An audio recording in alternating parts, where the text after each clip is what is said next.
Live, she was not among the favorites to win this year's Australian Open, but Sofia Kenin didn't care much about that. The 21-year-old American knifed through the field, including beating world number one and home favorite Ash Barty, and there she was at the end with the trophy in her hands. And we are very pleased to welcome on Skype Australian Open champion Sofia Kenin. It's great to see you.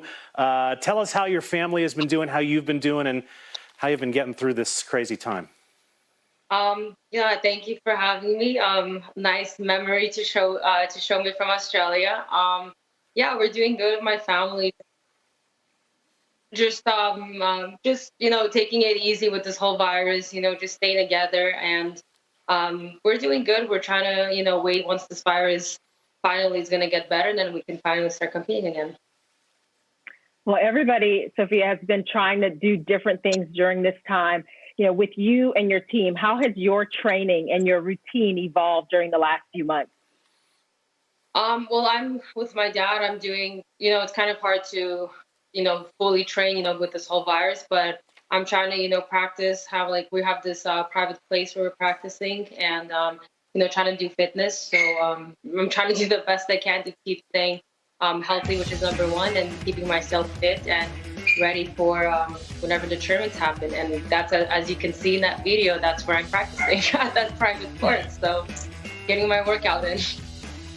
Yeah, pretty nice view there in the back as well. Yeah. You are the champion. You're the champion of the only Grand Slam that's been played thus far this year. You had been making steady progress up the ranks, but what came together during those 2 weeks in Australia?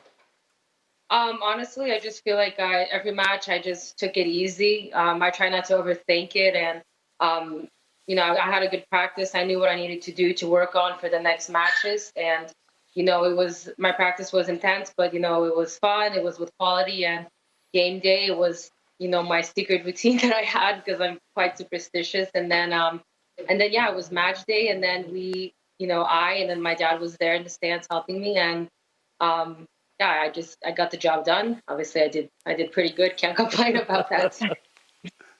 Well, I want to ask you about the final, the championship match. You lost the first set. I mean, you had all of the odds against you. You had never been in this situation before. How did you find what you needed in that moment to turn things around and hold up the trophy?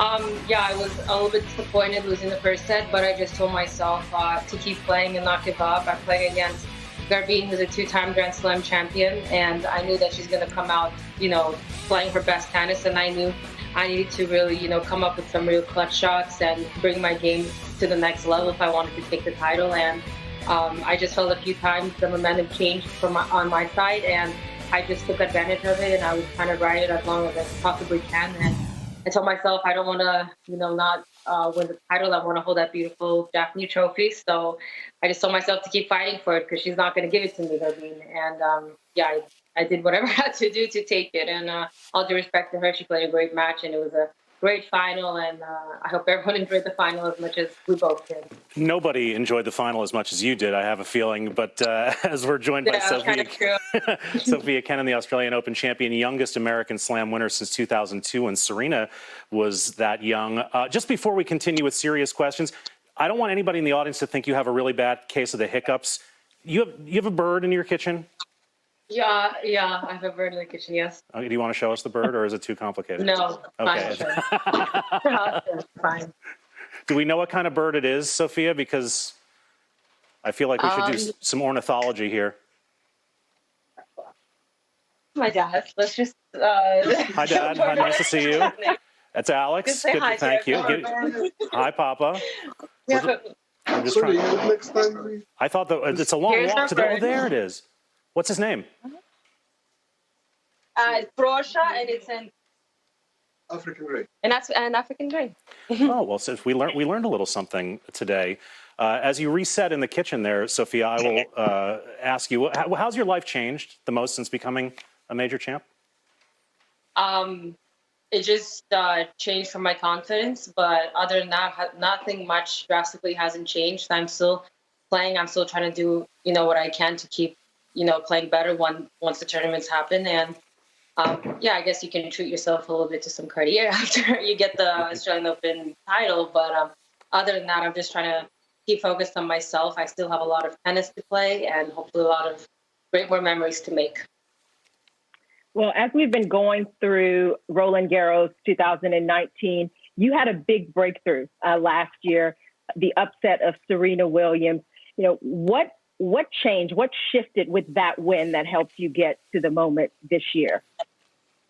Well, first of all, playing Serena she's an idol to me, and I had butterflies stepping on the court against her, and it was, I was pretty emotional a little bit during the match and after, but yeah, I just felt that everything just changed for me. I felt like, it really gave me a boost of confidence, and I started, playing much better towards the end of last year, and I, started playing. I can't complain. I started off the year really good with the Australian Open champion, so it just gave me a lot of confidence and boost, and I just got, I climbed up the rankings, and I just felt that I belonged there, which I always knew I did, and it just really started to show. Sophia, fans are really excited to see you in a couple weeks in Charleston, the biggest event really so far since the hiatus, you and 15 other stars of the WTA. I'm curious, are you most excited about getting back to competition or just really excited to see everybody again? Because it's kind of been a while. Of course, yeah, I see everybody. I really miss everyone on tour. I can't wait to see all my fans and reconnect with all of them. But of course, I'm really excited to start going back on the court and competing again and doing what I do best because I really miss it, and really looking forward to Charleston. Here's a list of all the other players who are going to be part of the competition. The last two Slam winners with you and Bianca Andreescu as well. Sophia, thank you for joining us. Thank you for giving us a tour of the kitchen and the birdcage and Papa. And we look forward to seeing you in Charleston in a couple of weeks. Thank you. See you guys in Charleston.